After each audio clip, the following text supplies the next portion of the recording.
Umul Fatihah. Bismillahirrahmanirrahim. Maliki yaumiddin.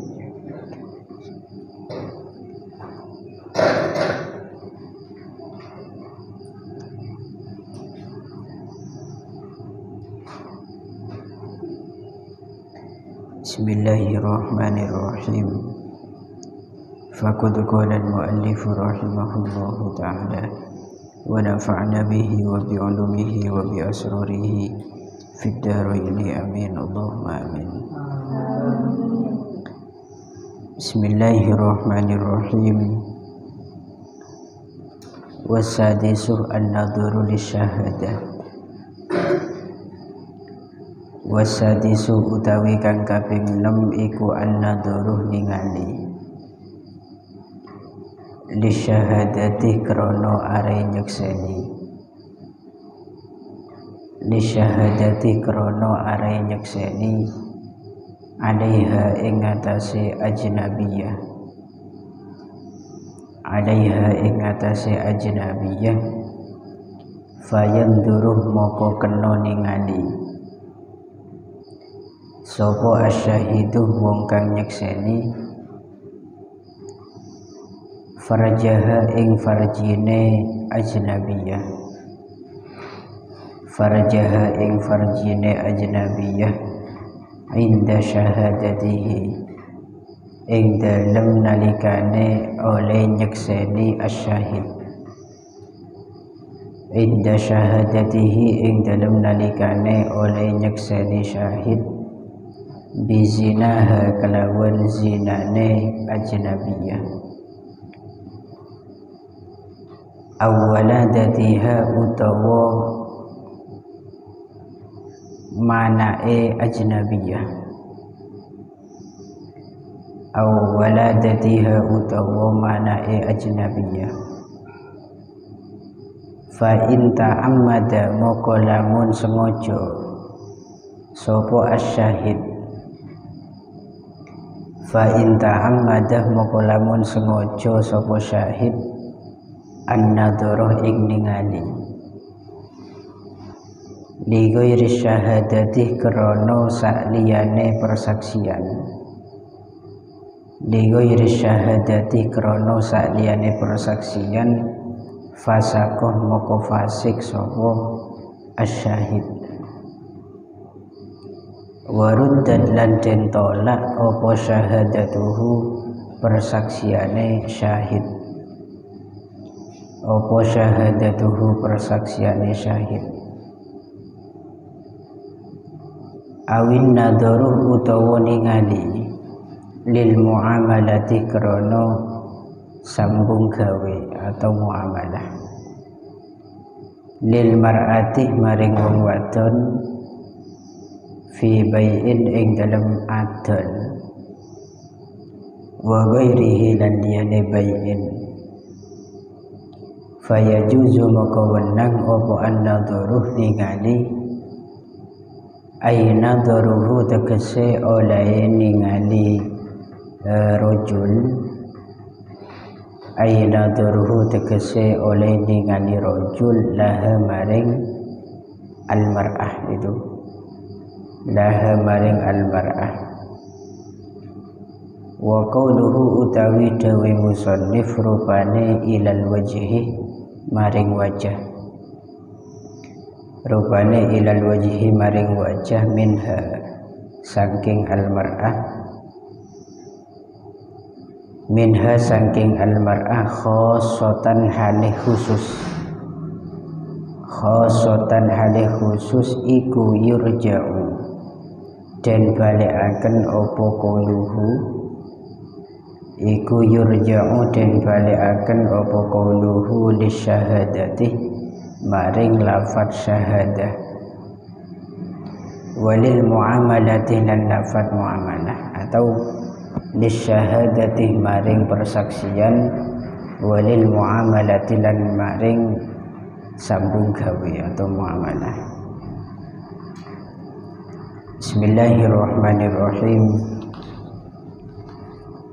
Wasadis yang keenam yaitu masalah pandangan seseorang dalam masalah persaksian.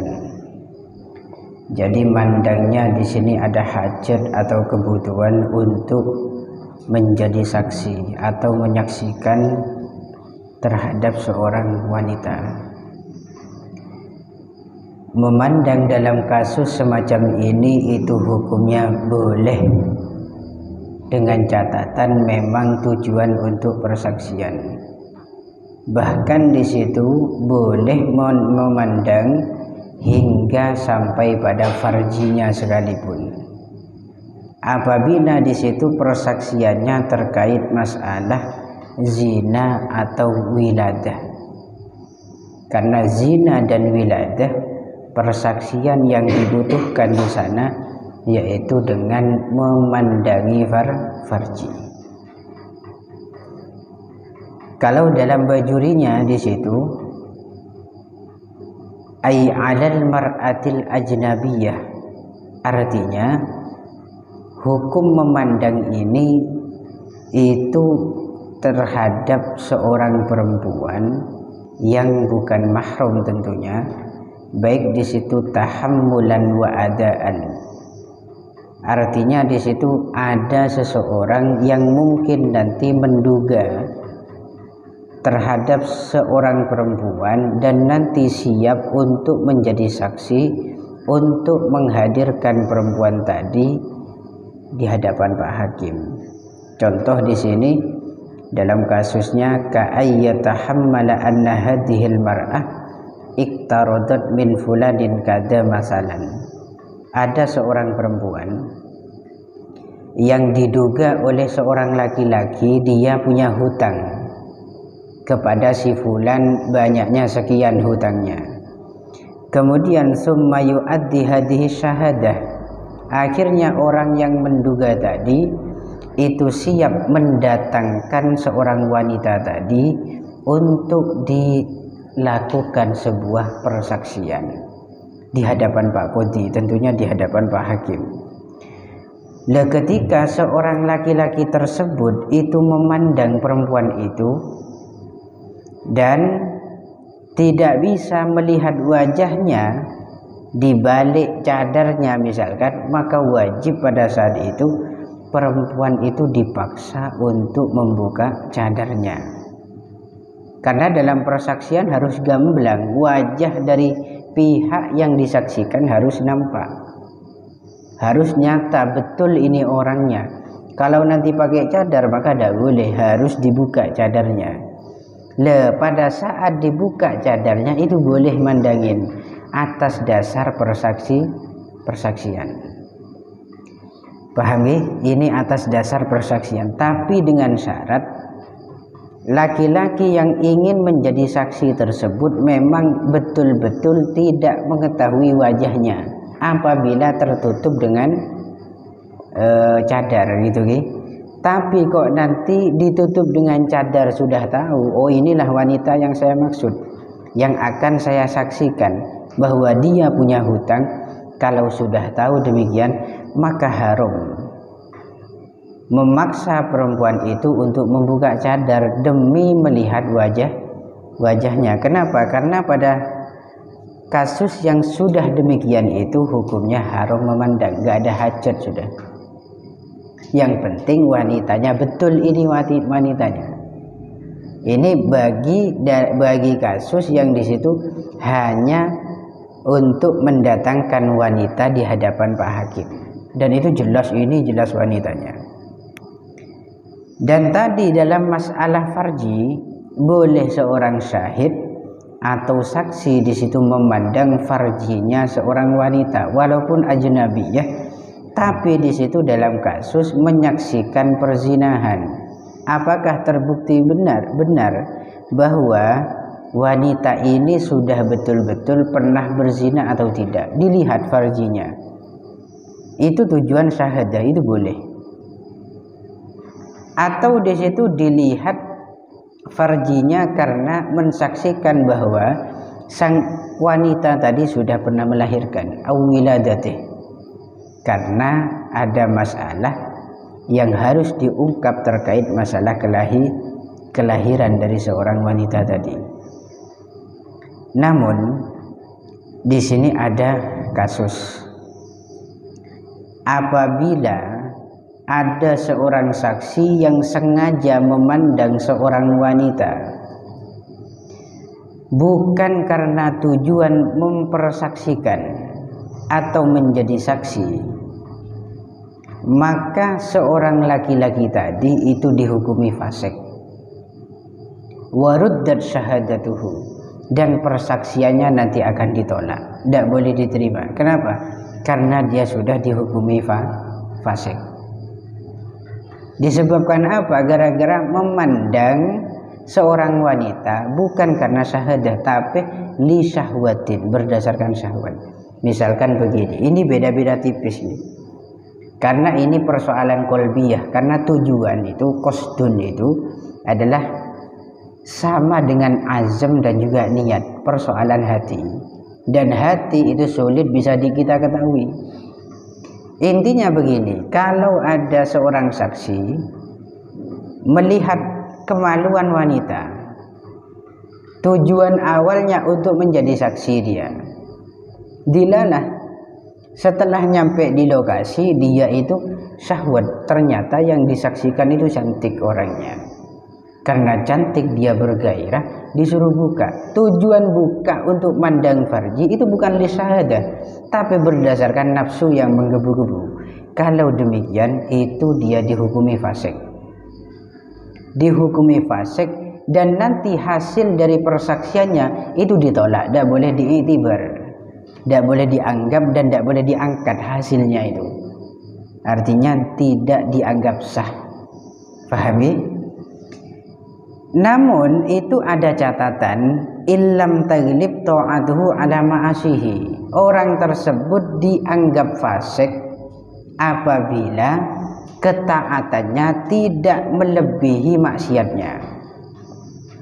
Jadi kok misalkan memang kebiasaan orang ini setiap harinya selalu maksiat, memang kayak gitu orangnya, maka jika demikian dihukumi fasik dia. Kenapa? Ketaatannya itu tidak melebihi maksiat, berarti maksiatnya yang lebih besar. Namun fa in ghalabat ta'atuhu ala ma'asihi lam yafsuk. Apabila ketaatan orang tersebut itu melebihi maksiatnya, berarti banyak taat benar etembeng maksiat, maka walaupun dia mandang dengan tujuan syahwat itu tidak dihukumi fasik. Kenapa? Alasan ulama, li'anna zalika shaghirah, karena mandang kemaluan itu masuk dalam wilayah dosa kecil. Was-shaghiratu la yafsuku biha illa hina idin, dan dosa kecil itu tidak bisa menjadikan orang tersebut dihukumi sebagai orang fasik, kecuali memang sudah jadi kebiasaan musirrun ala shaghair, orang tersebut itu terbiasa dan terus menerus melakukan dosa kecil. Jadi kok nanti Pak saksi ini kepleset, ini zallat bahasanya.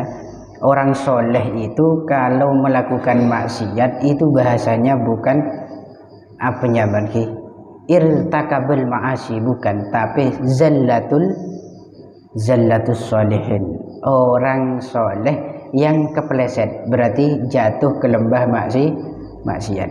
Kalau demikian maka tidak dihukumi fasik. Kenapa? Karena yang dilakukan itu bagian dari dosa kecil.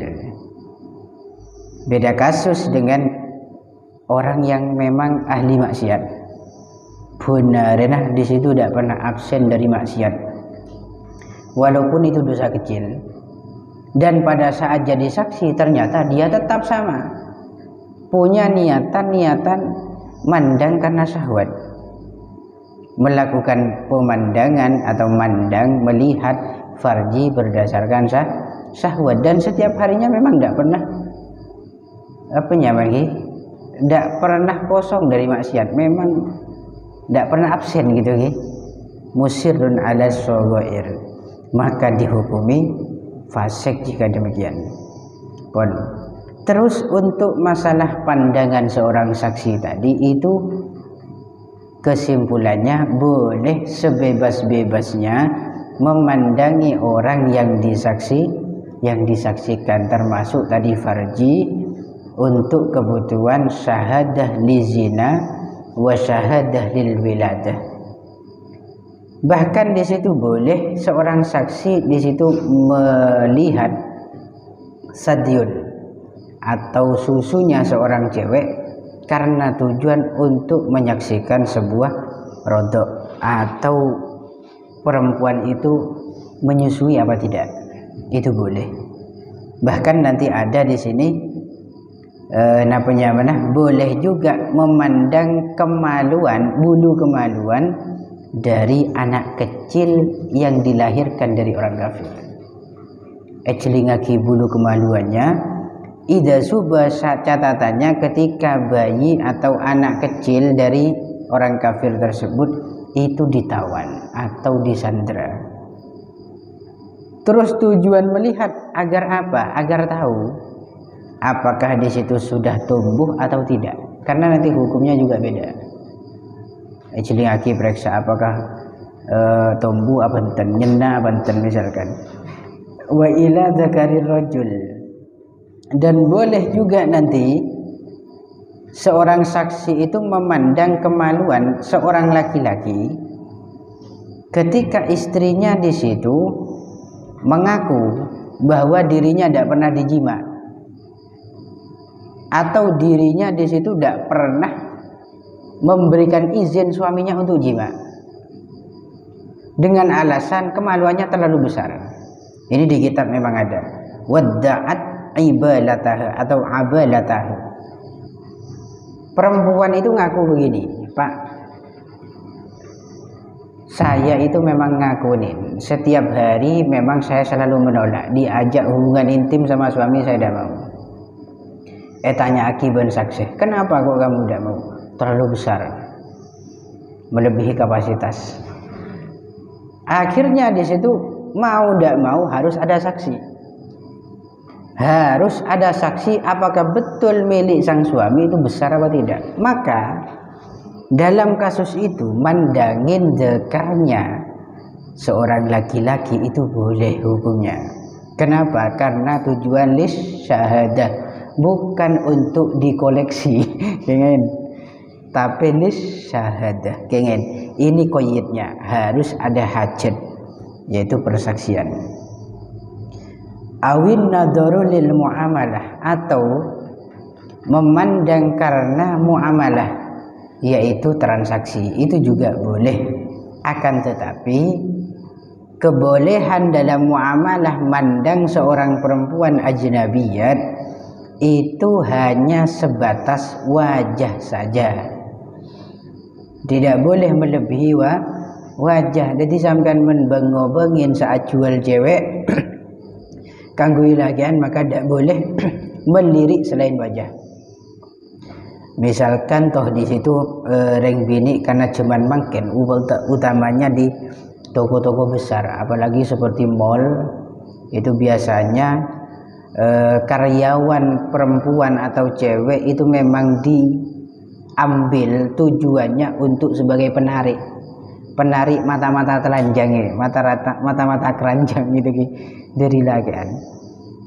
Itu tujuannya biar menarik memang. Jadi sampean selaku santri harus memperhatikan ini. Boleh juga sampean mandang dalam seluruh transaksi, baik jual beli ataupun perdagangan yang lainnya, pokok semua jenis transaksi itu boleh mandang orang yang bertransaksi, tapi hanya sebatas wajah saja. Tidak boleh sampai ke betis atau lebih tinggi daripada betis. Ini sesuai dengan apa yang disampaikan oleh Imam Al-Mawardi gitu. Walaupun toh di situ dalam Fathul Qoribnya di situ disebutkan yurja'u lisyahadati walil muamalah, bahwa kebolehan memandang dalam transaksi hanya wajah saja itu dikembalikan pada persaksian dan juga muamalah. Berarti kesimpulannya persaksian hanya wajah saja, tidak. Ternyata al-haq, hukum yang benar di situ syahadah itu bebas. Kayak tadi boleh farji kan, bukan hanya wajah saja. Yang hanya wajah saja itu adalah muamalah lemeleh ataupun atekeng ataupun nyewan dan seterusnya.